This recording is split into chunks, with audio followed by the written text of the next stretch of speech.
about to hire some Fiverr pros to play on a metal track that I had produced. You all liked the last Fiverr video so much that I wanted to do a round 2, but use a metal track. I hired 6 drummers off of Fiverr, spent roughly $680 total with just hiring them, and here were their instructions. Number 1, record a 2-minute metal track with your original interpretation of what the drum part should be. 2, include the video. 3, send what you consider a final take, a finished, polished product over to me. The difference between this video and the last one was the last one, I didn't tell them specifically what I was gonna do with the videos. And so I felt I'm not dishonest. If you charge and you deliver video, then the person can do whatever they want to with it. But I felt I just wanted to be really upfront. So I told everyone that these videos would be used in this type of video on my YouTube channel. So the cheapest player was about $33.50. The most expensive player was $315. When you start charging for your services, it just puts you into a little bit of a different category, and you really have to start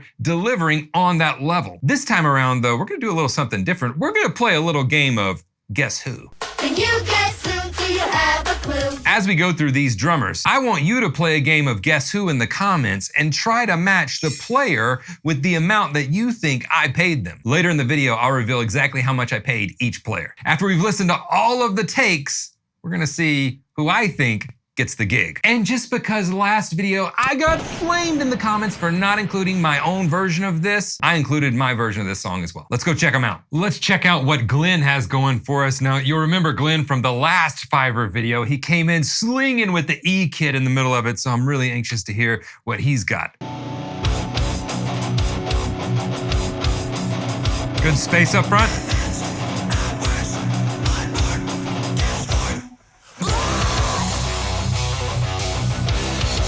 At this point, good fills. I want something like some beat at this point.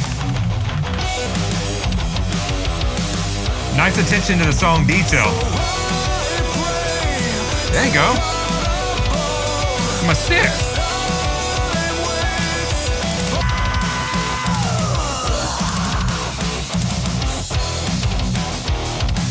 Nice double bass work. Good, driving that energy. Uh-oh! Oh, reverse boom, chick! Oh, keeps that going, nice. Keeps the energy up.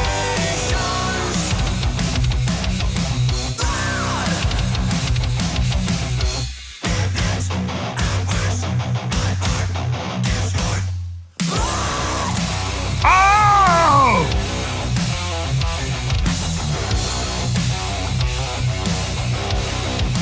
Nice. Okay, so I love what Glenn did. All of you know, I said in the last video, I love Glenn's playing. Nice pedal work. The thing I wanted there at the front actually happened at the end. So if I sent this back, which with all of these, they just sent it, and you know, in a normal session, you would get a redo or something where it's like, hey, add these things, take away these things, redo this part, that kind of a thing. If I were to send this track back, I'd be like, hey, that outro, yeah, after the very first part of the intro, when it kicks in, that's what I want. Like up at the front part of this song, just imagine, you know, this last part that plays, imagine this coming at the front.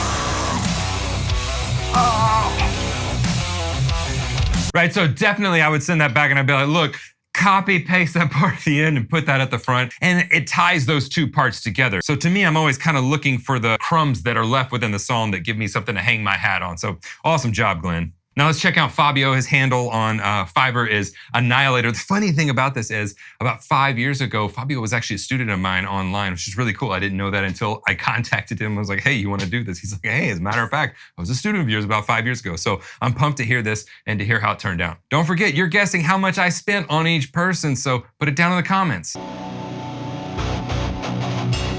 Ooh, nice bell. I like it.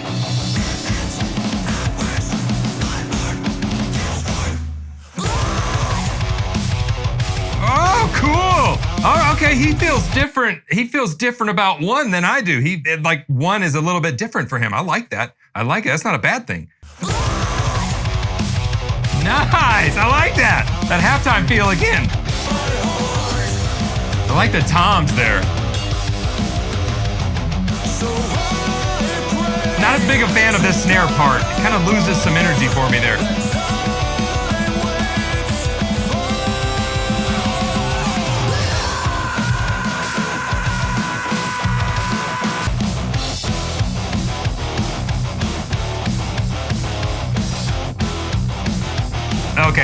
Hold on. So, okay, a really small thing. I love what's going on, by the way. Love the use of the toms. Double bass works killer. The intro, loved where you felt one. That makes coming out of that into that verse a little bit different. But again, if you can justify where one is, hey, one is there. On this part, he goes to a slightly open hi-hat. He goes to open it, and when he goes to close it, it closes just a little bit more than it had been opened. And for me, what that does is the energy comes back just a touch.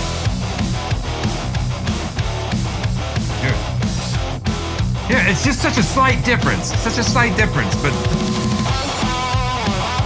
good. I like it.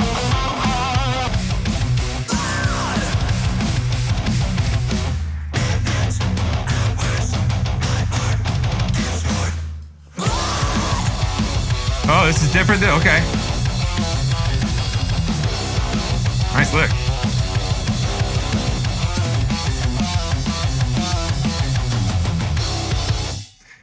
Okay, so a couple of things. First, great double bass work.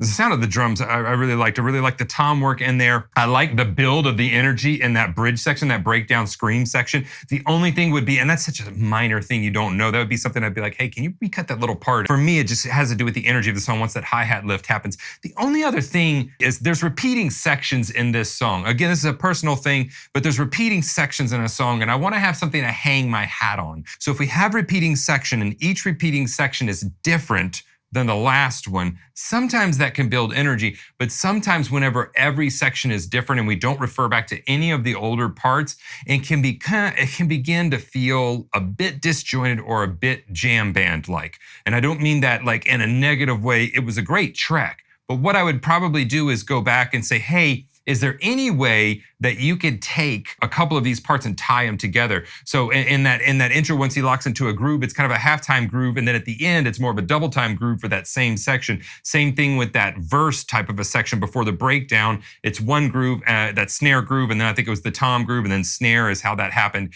And then whenever he goes back to that after the breakdown, it's different again. It's up to the interpretation, but for me, it can get to be a bit disjointed with the energy. So great job there. That's actually a really great track. But if I were to send it back with some notes, those would be the notes for that little bit. But I actually love the way he built the energy. I liked it. I dug it. Next, we've got James. He was super excited to do this project, so I want to see what he's got going on.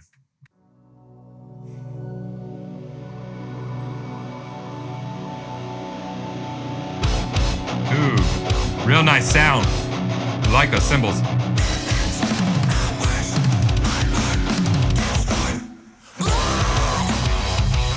Nice.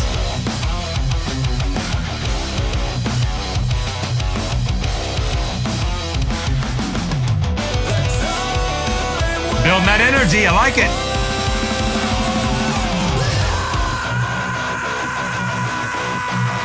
Give it space for the scream.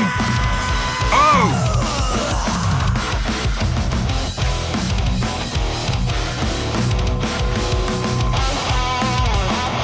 Little ride cymbal. Ooh, I like that double bass.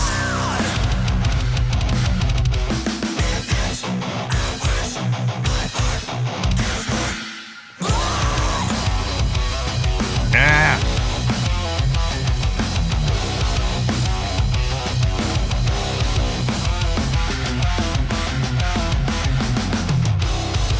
Nice. Okay, that was a really nice take. I like to use the double bass. I like the attention to all the detail of the different song parts with a song like this. That's huge for me, is paying attention to what all those guitars are doing. He gave space for that vocal line and then just annihilated your eardrums. So he gave a lot of space up front of that break to give that some room to breathe and just sit in. I loved that. The only thing, and this is such a personal note, the only thing that I would have changed, I like ride cymbal using, but at that point it felt like the energy went down just a touch for me. We like leveled down in energy instead of leveling up a little bit, and I want to level up towards the end of that section. But again, that's such a personal thing and could go either way. Fantastic take. All right, you guess who? How much did I pay for it? You got to put it down there in the comments. You're supposed to be playing this game with me. I already know. Okay, who's next? Next, we got Rebecca. Let's see what's going on.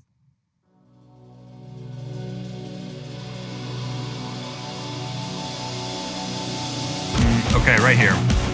I'm gonna point something out here, and again, this is another minor thing. You can hear her warming those cymbals up to kind of get those cymbals to roar, but whenever you hear that, you can hear the stick on the cymbal. For my ear, that's a no-no. What I want in that section, let's hear where that cymbal roll goes before I make that note. Hold on, let's see where it goes.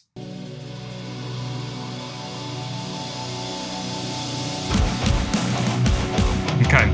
Yeah, so if it's a type of a cymbal roll that's you know, done or overdubbed or that type of a thing, I'm gonna wanna use mallets there because that's just a smoother crescendo sound. I am like zooming way in on this, Rebecca, by the way. So that's such a minor note, but for me, it's like those important details I think are super important. All right, so let's get past the cymbal roll and see where this is going.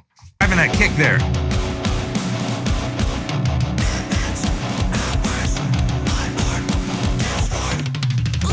Woo! I like it!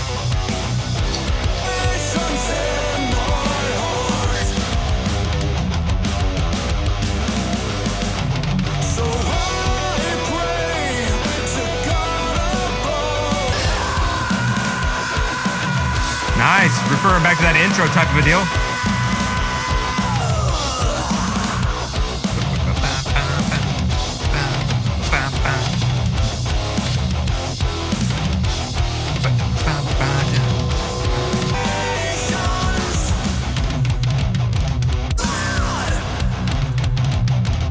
Okay, hold up 1 second. So that kind of becomes a little bit sloppy right there. Let's see, this part right here.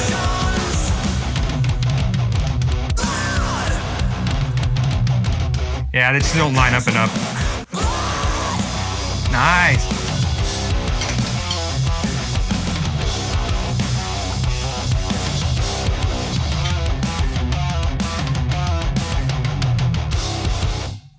Nice take overall, Rebecca.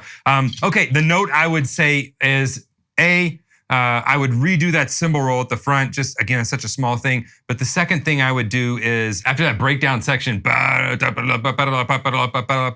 whenever she went into that part, it just, things weren't lining up enough. There was kind of like, what it feels like to me is like whenever you drop sticks and it's like, you know, and there's some like, I'm gonna hit my mic here. It would be like, hey, recut these, you know, that's an easy punch right there. Like punch in these 4 or 5 measures and just fix that so that it's not as clickety clackety. Other than that, I thought it was a great solid take. I love the fill going into that, you know, first from the intro section. I love that fill going into that. So great job. The question is, how much did I pay Rebecca? I don't know. We're gonna find out. Let's check out Kalonica, see what she's got going on.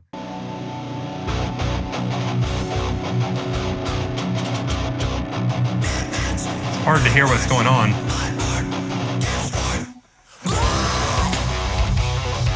Yeah. So I'm gonna pause it right here. This is what happens when you just send a stereo mix and you don't send the individual stems or the individual files. So like this mic and that mic and this mic, because whenever you go to drop it into the mix so it can live in its environment and you go to mix it and master it, all of those things, you can't really do much with the drum mix if you've just got a stereo mix. You can basically bring the volume up or bring it down. And that's really what has happened here. Whenever she sent the files, she only sent a stereo mix. And so it's kind of hard to drop that into this. Whenever I went back to her, I'd say, hey, you've got to send me the stems. If you're doing a session, this is very typical. Send the stems. It's like one extra step. It's no big deal. But that enables the end product to be so much better. So it's just hard to tell what's going on.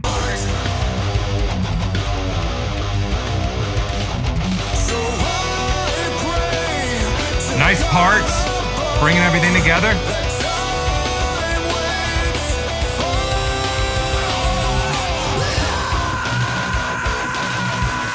There you go.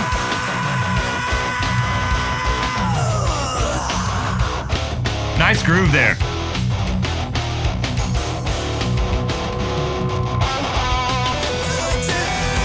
Referring back to the part from earlier.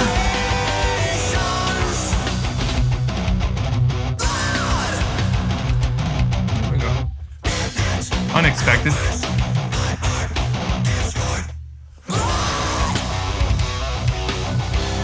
Got that halftime thing going on like Glenn's got. Uh-oh.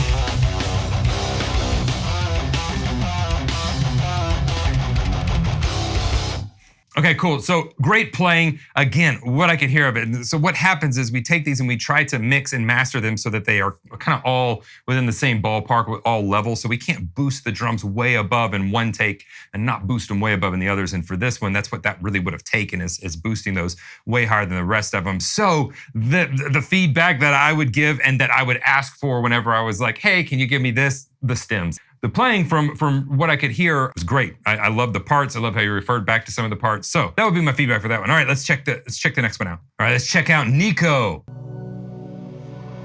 I'm always interested to see what they're gonna do at the top here. I like those cymbals. Really big, full cymbals.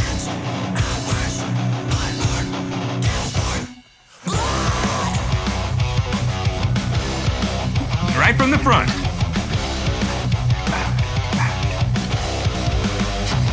Nice treatment of that little section. This is a good take. What's gonna happen?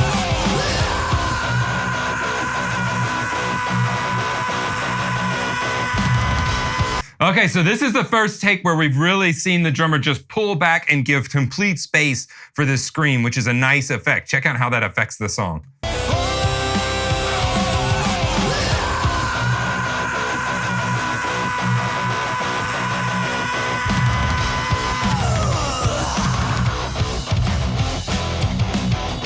Nice.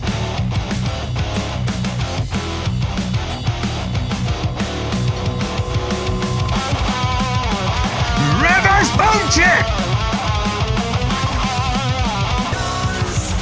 Oh, a little blast beat. Nice.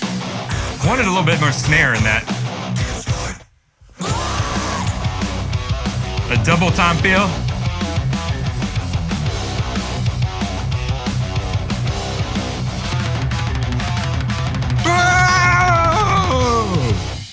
Nice ending. I like that. So for me on that, by the way, fantastic take. The one thing I would say is on that blast beat, for me, for my ears, again, I wanted just a little bit more of the snare. I actually wanted to hear that snare a little bit louder. It almost sounded almost ghosted. And I know sometimes in blast beats, they get a little bit lost because things are going so fast. But I wanted just a little bit more up in the mix so that I could hear that a little bit stronger in the gut. Overall though, great take, really solid take. One of my favorites, and the space given that scream right there, that was really fantastic. Great space. And now, because in the last Fiverr video, I got flamed in the comments for not including my own version of the song. I felt like over 700 videos on the YouTube channel was quite enough of me playing for everyone. But since everyone wanted to see me do a version of the song, here is my take of this song. I had a blast going through and learning it. So here's my version.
All right, for me overall, I'm gonna have to go with James as the winner of this one. He gets the gig in my book, but I really could have gone like one of 3 different ways for this one.